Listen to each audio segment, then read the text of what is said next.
Lirelei gestured toward her ship. "We go to my homeworld. There, the Council of Matriarchs will decide your fate according to the old laws." Marcus followed her up the ramp, noting how the ship's interior seemed to pulse with the same gentle light that emanated from Krek's skin. Everything was curved and flowing, as if the entire vessel had been grown rather than built.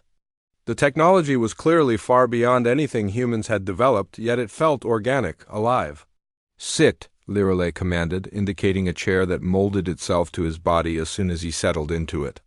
The sensation was unsettling but surprisingly comfortable. As the ship lifted off from the station, Marcus watched through the transparent walls as the stars shifted into the stretched lines of faster-than-light travel. He'd never been on a Krek's vessel before, and the smooth acceleration was remarkable compared to the jarring transitions of human ships. "Tell me about yourself." "Marcus Chun," Lirelei said, taking a seat across from him. Without the formal robes, she looked younger, though still radiating that same dangerous elegance. "There's not much to tell? I'm an engineer. I fix things for a living. Yet you were able to repair a memory crystal that has confounded Krek's technicians for 3 generations.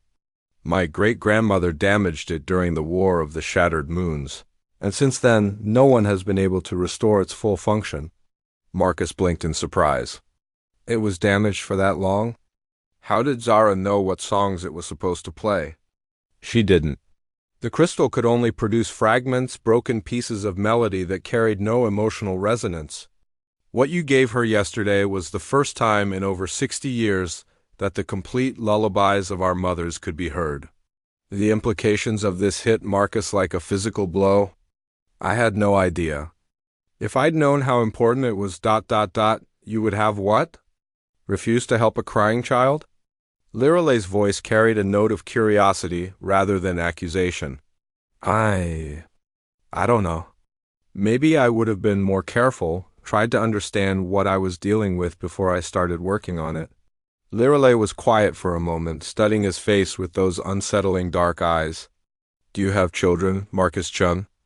"No, I've spent most of my adult life traveling, working on different stations and ships. It's not a life that lends itself to family." "Yet you helped Zara without hesitation." "Why?" Marcus thought about it. "She was upset. She was just a little girl with a broken toy, and I could fix it. That seemed like enough reason." "Even though she was alien to you? Even though helping her could bring you no benefit?" "Of course. What does it matter that she's not human? Pain is pain and joy is joy. When I got her toy working again and saw her face light up ... Marcus shrugged. "That was worth whatever consequences might come." Something shifted in Lirelei's expression, though Marcus couldn't quite identify what it was. She turned to look out at the streaming stars, and for the first time since he'd met her, she seemed less like an imposing noble and more like a person. "The journey to Valrathia Prime will take 3 days," she said finally. "During that time, you will remain on this ship as my prisoner. However, I am curious about human capabilities. I've heard stories, but I've never had the opportunity to observe them directly." "What kind of stories?" "That humans can adapt to almost any situation. That they refuse to accept defeat even when facing impossible odds. That they possess a form of creativity that allows them to find solutions where others see only problems." She looked back at him. "I want to understand if these stories are true." Marcus felt a chill. "You're going to experiment on me?" "Nothing harmful. I simply want to present you with challenges and observe your responses. Consider it an evaluation of your worth to House Valrathi." "And if I fail these tests?" Lirelei's smile was cold. "Then the Council's decision becomes much simpler." Over the next 2 days, Lirelei subjected Marcus to a series of increasingly complex puzzles and scenarios. Some were technological, broken devices that she claimed no Krek's engineer had been able to repair. Others were logical problems that seemed to have no solution. A few were what she called empathy challenges, situations where he had to understand and respond to alien emotional states. To Marcus's surprise, he found himself enjoying the mental stimulation. Each puzzle was like a locked door, and finding the key was its own reward. The technological challenges were the most straightforward. Human engineering principles often worked even with alien technology, and his willingness to try unconventional approaches frequently succeeded. Where more rigid thinking had failed, the logical problems required more creativity. Where a Crec's mind would follow established patterns and traditional methods, Marcus found himself thinking laterally, combining concepts from different fields, or approaching problems from unexpected angles, but the empathy challenges were the most revealing. Lireley would describe complex social situations involving Crec's customs and relationships, then ask how he would respond. Time and again, Marcus found himself focusing on the emotional core of each scenario rather than the cultural specifics. Interesting, Lireley murmured after he'd successfully navigated a particularly complex diplomatic situation involving 3 rival Crec's houses. You consistently prioritize individual welfare over social convention. Is that wrong? Not wrong, simply different. Crec's society is built on tradition and hierarchy. We follow established patterns because they maintain stability and order. But your approach suggests that sometimes those patterns should be broken if doing so serves a greater good. Sometimes the rules aren't as important as the people they're supposed to protect. Lireley was quiet for a long moment. That is a very dangerous philosophy, Marcus Chun. It challenges the foundation of everything my people believe. On the 3rd day, as Valrathia Prime grew large in the ship's viewports, Lireley announced that there was one final test. The memory crystal, she said, producing Zara's toy from her robes. When you repaired it, you created a connection not just to the device itself, but to the emotional memories it contains. Among my people, this is considered impossible for someone not of our bloodline. I want to understand how you achieved it. Marcus examined the crystal again. In the ship's strange lighting, it seemed even more beautiful than he remembered, its faceted surface casting rainbow patterns on the walls. I'm not sure I understand what you're asking. Touch it. Not with your tools this time, but with your bare hands. Feel the resonance within the crystal and tell me what you experience. Marcus hesitated. Is this safe? For a Crex, yes? For a human? Lireley shrugged. That remains to be seen. Carefully, Marcus placed his palms against the crystal surface. At first, he felt nothing more than the cool smoothness of the material. But then, gradually, something else began to emerge. It was like hearing music from a great distance, or feeling the echo of emotions that weren't his own. Images flashed through his mind, not visual exactly, but impressions of experience and feeling. A young Crex mother singing to her child under strange stars. An older woman passing down ancient wisdom through melody. Generations of love and loss and hope, all compressed into mathematical harmonies that somehow conveyed more than words ever could, and underneath it all, something else. A loneliness that transcended species, a longing for a connection that was universal. Marcus suddenly understood why the crystal had responded to his touch. It wasn't because he was particularly skilled or because he'd used the right techniques. It was because he'd approached it with genuine care, without agenda or expectation. The crystal doesn't just store memories, he said softly, his hand still pressed against its surface. It stores the emotions behind them. And emotions. Emotions are universal. Love is love, whether it comes from a human heart or a Crex one. When he opened his eyes, he found Lireley staring at him with an expression he couldn't read. For a moment, the dangerous noble was gone, replaced by someone vulnerable and uncertain. No one has ever described the crystal's function that way before, she whispered. Even among my own people, few understand the true nature of what they're experiencing. Maybe that's because they're too close to it, Marcus suggested.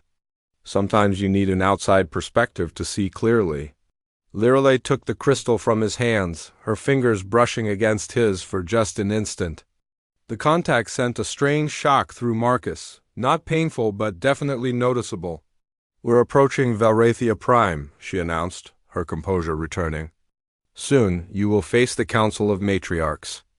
They are the most powerful women of our species, the guardians of our oldest traditions. They will judge whether you live or die, Through the ship's walls, Marcus could see the planet below. Velrathia Prime was beautiful in an alien way, with crystal cities that caught and reflected sunlight in dazzling displays.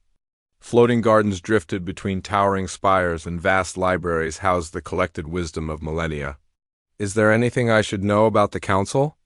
Marcus asked. "Any customs or protocols I should follow?" "Speak truthfully. Show respect but do not grovel. And remember that they have the power to end your life with a thought? So choose your words carefully." As the ship descended toward a landing platform near the planet's capital, Marcus felt his anxiety returning. Everything he'd experienced over the past 3 days had been leading to this moment. Soon, he would face judgment from beings whose understanding of justice Marcus Chen wiped the sweat from his forehead as he stepped out of the repair bay on station. Kepler 438b, 3 months into his contract as the station's maintenance engineer.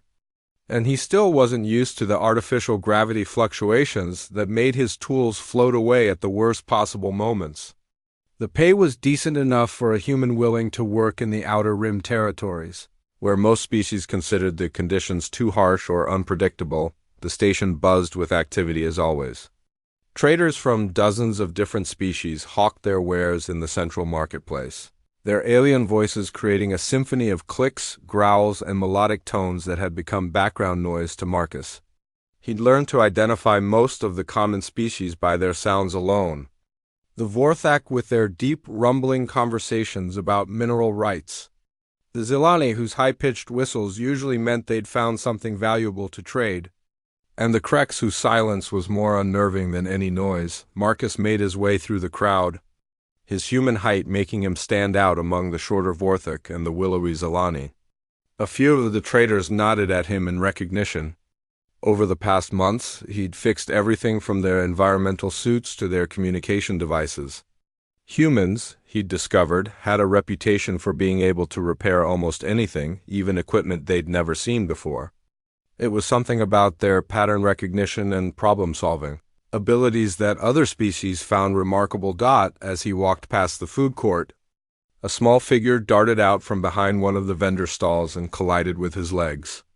Marcus looked down to see a young alien girl, no more than 7 or 8 years old by human standards, though determining age across species was always tricky. She had the distinctive features of a Krek's pale blue skin that seemed to shimmer with its own inner light, large dark eyes that took up nearly a third of her face, and delicate features that made her species renowned for their beauty throughout the galaxy. But this little girl looked upset.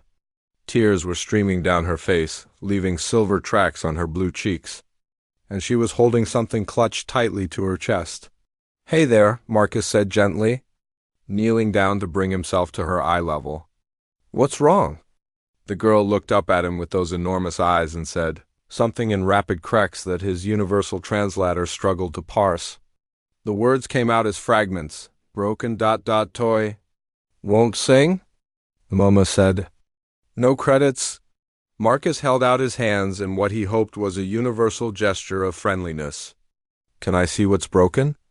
The girl hesitated for a moment, then slowly revealed what she'd been clutching. It was a small musical toy, roughly the size of Marcus's palm, carved from what looked like crystalline material that caught and refracted the station's artificial lighting. The craftsmanship was exquisite, with intricate patterns etched into its surface that seemed to flow and move when viewed from different angles. "It's beautiful," Marcus said honestly. "What does it do when it's working?" The girl's face lit up slightly as she began to explain in halting Galactic Standard, the common tongue that most species used for trade. "It sings Mama's lullabies. Mama gave it to me when Papa went away. But it stopped singing yesterday, and Mama says we have no credits for fixing." Marcus examined the toy more closely. The Kreks were known for their advanced crystalline technology, creating devices that were part art, part science. This particular toy seemed to store and replay musical patterns using harmonic resonance within the crystal matrix. He could see hairline fractures in one section where the toy had probably been dropped. "What's your name?" he asked. "Zara," the girl replied, wiping at her tears. "Well, Zara, I think I might be able to fix this. Would you like me to try?" Her eyes went wide. Really? But Mama says humans can't understand Crek's technology. It's too complex. Marcus smiled. Your mama might be surprised? We humans have a saying, if it's broken, someone can fix it. Can I take a look? Zara nodded eagerly and handed over the toy. Marcus pulled out his portable diagnostic kit, a collection of tools that had served him well throughout his career. The other species often mocked human technology as primitive, but Marcus had found that sometimes the simplest solutions were the most effective. He ran his sonic resonator over the crystal, mapping the internal structure. The fractures were definitely interfering with the harmonic patterns, creating dead zones where the music couldn't flow properly. But the damage wasn't extensive. With the right frequency modulation, he might be able to realign the crystal matrix. This might take a few minutes, he told Zara. Why don't you tell me about the songs it used to play? As he worked, Zara described the lullabies her mother had sung to her, melodies that had been passed down through generations of Kreks. The songs were mathematical in nature, based on precise harmonic relationships that created specific emotional responses. Marcus found himself fascinated by the complexity of it all. Using a combination of sonic restructuring and careful pressure application, Marcus began to repair the fractures. He'd worked on Crek's technology before, but never anything this delicate. The key was understanding that the crystal wasn't just a storage medium, it was a living component that responded to emotional resonance as much as technical input. After 20 minutes of careful work, Marcus felt the crystal's structure stabilize. He activated the toy's playback function, and suddenly the air around them filled with the most beautiful music he'd ever heard. It wasn't just sound, it was emotion made audible, love and safety, and the promise that everything would be all right. Zara gasped with delight and clapped her hands together. You fixed it? You really fixed it. She grabbed the toy and held it close, the music continuing to play as she spun in a circle. How much do I owe you? Came a voice from behind Marcus. He turned to see an adult Crek's female approaching, and his breath caught in his throat. If Zara was pretty, her mother was absolutely stunning. She had the same pale blue skin and large dark eyes. But where Zara's features held the softness of youth, this woman's face was sharp and elegant, with high cheekbones and a regal bearing that spoke of nobility. Her hair fell in waves of deep purple to her shoulders, and she wore robes that seemed to shimmer with the same inner light as her skin, but there was something cold in her eyes as she looked at Marcus. Something that made him suddenly very aware that he was alone with two aliens in a crowded marketplace where he was the minority. Actually, Marcus said, standing up and brushing off his knees, there's no charge. I was happy to help. The woman's eyes narrowed. Humans don't do anything without expecting payment. What is it you really want? Marcus blinked in surprise. I don't want anything. Your daughter was upset, and I was able to fix her toy. That's all? Mama, Zara said, tugging at her mother's robes, the nice human fixed my music box. Listen. She held up the toy, which continued to play its ethereal melody. But instead of pleasure, the woman's face showed something approaching horror. She snatched the toy from Zara's hands and examined it closely, her fingers running over the crystal surface. When she looked up at Marcus again, her expression had changed from suspicion to something far more dangerous. Do you know what you've done? She asked, her voice low and deadly. Marcus felt a chill run down his spine. I fixed a broken toy for a little girl. What's wrong with that? This is no ordinary toy, human. This is a memory crystal, passed down through my family for 17 generations. It contains not just lullabies, but the complete emotional imprints of every mother in our lineage. By repairing it, by touching the crystal matrix directly with your primitive tools, you have... She paused, struggling to find words in Galactic Standard. You have bonded with it. The crystal now carries your emotional signature alongside ours. Marcus didn't understand the implications, but he could tell from her tone that this was serious. I'm sorry, I didn't know. Is there a way to undo it? The woman stared at him for a long moment, then looked around the marketplace at the various aliens who had stopped their conversations to watch the confrontation. When she spoke again, it was in a whisper. Among my people, such a bonding is considered either a sacred honor or a terrible violation, depending on the circumstances.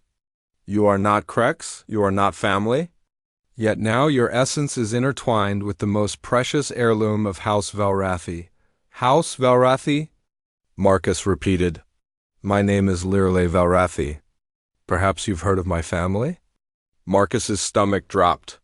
Even in the Outer Rim territories, everyone knew the name Valrathi. They were one of the most powerful Krex noble houses, with influence that stretched across multiple star systems. Lirle herself was rumored to be a master of the traditional Krex arts, which included combat techniques that could kill with a touch. I didn't know, Marcus said again. I was just trying to help. Intent matters little, Lirle replied. What matters is that by Krex law, you have now created a debt that can only be resolved in one of two ways. Either you must be executed for the violation of our most sacred traditions. She paused, studying his face. Or you must be bound to House Valrathi as a permanent servant. Your life forfeit to ensure the secret of our family's emotional legacy never spreads beyond our bloodline. The marketplace had gone completely silent. Even the background hum of the station's system seemed muted. Marcus could feel dozens of alien eyes watching him, waiting. The council chamber was unlike anything Marcus had ever seen. The walls were made of living crystal that pulsed with soft, rhythmic light, as if the entire room was breathing. 7 thrones arranged in a semicircle dominated the space.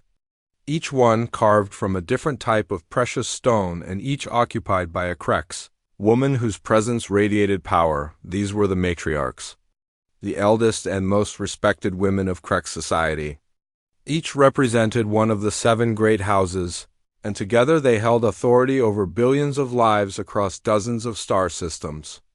Their ages were impossible to determine. Krex lifespans were measured in centuries, and these women had accumulated wisdom and influence over periods of time that dwarfed human civilizations. At the center of the semicircle stood Matriarch Velen of the First House, her silver hair flowing like liquid mercury and her eyes holding depths that seemed to contain stars. She was ancient beyond measure, old enough to remember when humans were still confined to their single world. Yet she appeared no older than 40 by human standards. Lirle of House Valrathi. Velen's voice resonated through the chamber with harmonics that seemed to touch Marcus's bones. You bring before us a human who has violated the sanctity of the memory crystals. Explain the circumstances. Lirle stepped forward and bowed deeply before recounting the events on Station Kepler 438b. She spoke in Galactic standard rather than the musical Krex language, presumably for Marcus's benefit. As she described his repair of Zara's toy and the implications of his actions, the matriarchs listened in silence, their expressions unreadable. When Lirle finished, Matriarch Velen turned her attention to Marcus. Human, you stand accused of defiling one of our most sacred artifacts. How do you answer this charge? Marcus had spent the journey to Valrathia Prime thinking about this moment, but now that it was here, words seemed inadequate. Still, he had to try. Honored matriarch, I acted in ignorance, but I cannot claim innocence. When I saw Zara crying over her broken toy, I chose to help her without understanding the consequences. If that constitutes a crime under your laws, then I am guilty. But I cannot regret trying to bring joy to a child, even if it has led to my standing before you now. A murmur passed between the matriarchs, too quick for the universal translator to parse. Matriarch Velen raised a hand for silence. Your honesty is noted, human. However, ignorance of our laws does not excuse violation of them.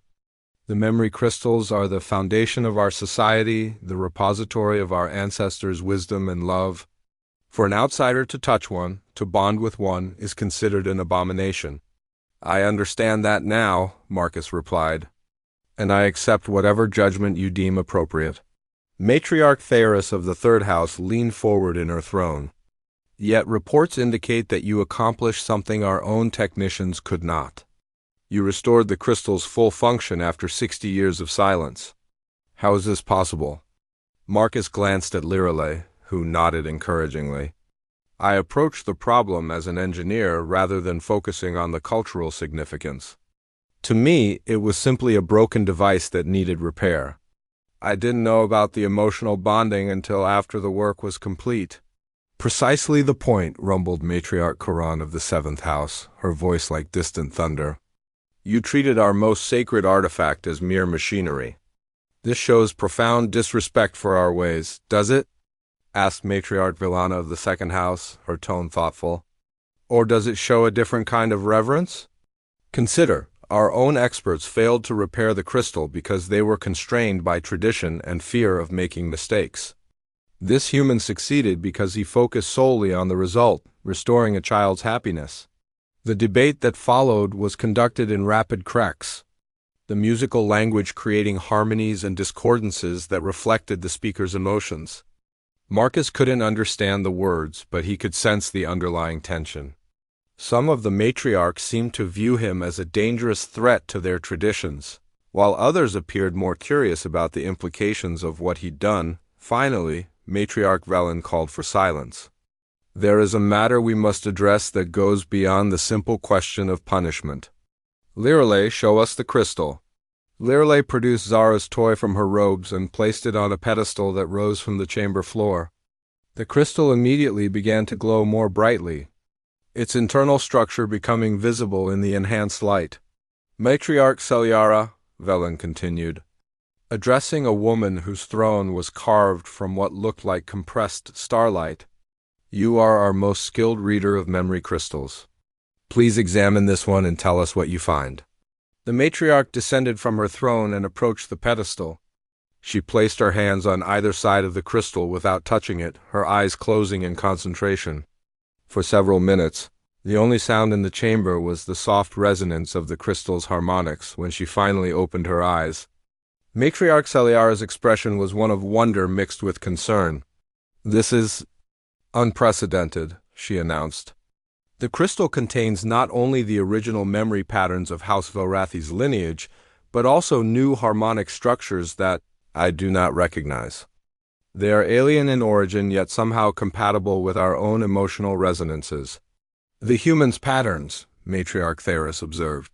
His emotions have indeed bonded with the crystal. More than that, Celiara continued. His patterns seem to have strengthened the existing memories, creating bridges between broken sections and healing damage that we thought was irreversible.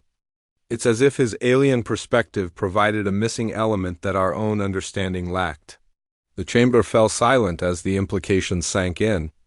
Marcus felt the weight of 7 pairs of ancient eyes studying him with new interest. This changes the nature of our deliberation, Matriarch Velen said finally. The question is no longer simply whether to punish you for violating our laws. It is whether your violation has, paradoxically, revealed something profound about the nature of memory and emotion that we have failed to understand. Matriarch Quran's voice was sharp with anger. You speak as if this contamination is somehow beneficial. The purity of our ancestral memories has been compromised by alien influence. Has it been compromised? Asked Matriarch Villana, or has it been enhanced? Consider the testimony of Lirale's daughter. For the first time in her young life, she was able to hear the complete lullabies of her ancestors. Is that not a gift worth any price? The debate resumed, but this time Marcus could sense a shift in the underlying currents. The matriarchs were no longer discussing whether he should die, but rather what his actions meant for Krek society as a whole. If I may speak, Marcus said during a lull in the conversation, all eyes turned to him, and he felt the full weight of their attention.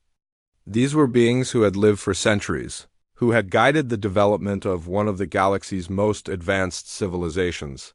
Speaking to them felt like addressing forces of nature. Honored matriarchs, I've learned much about your people during my time with Lirale. Your memory crystals are more than just storage devices. They're living repositories of love and wisdom, passed down through generations. That's something beautiful and precious that deserves respect.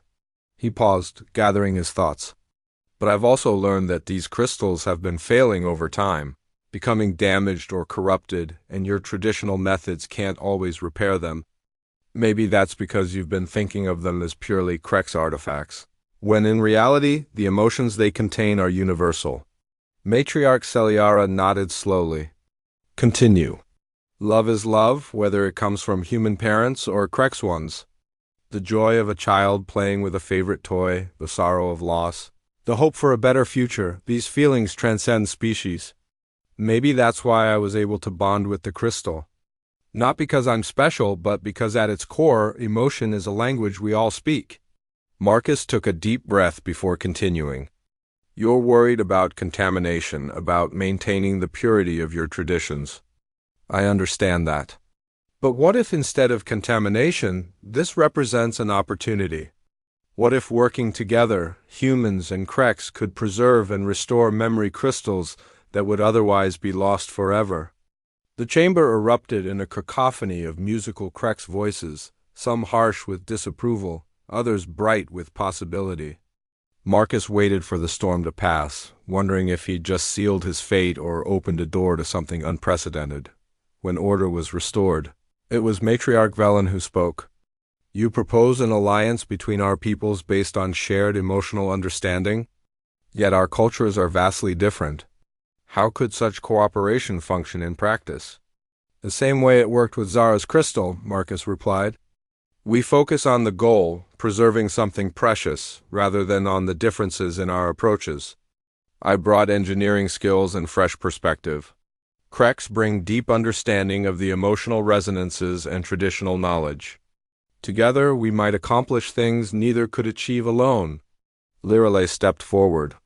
Honored matriarchs, I have spent 3 days observing this human's capabilities. His problem-solving abilities are indeed remarkable. But more importantly, his motivations align with our deepest values. He acted not for personal gain, but to ease a child's suffering. Is this not the very essence of what our memory crystals teach us?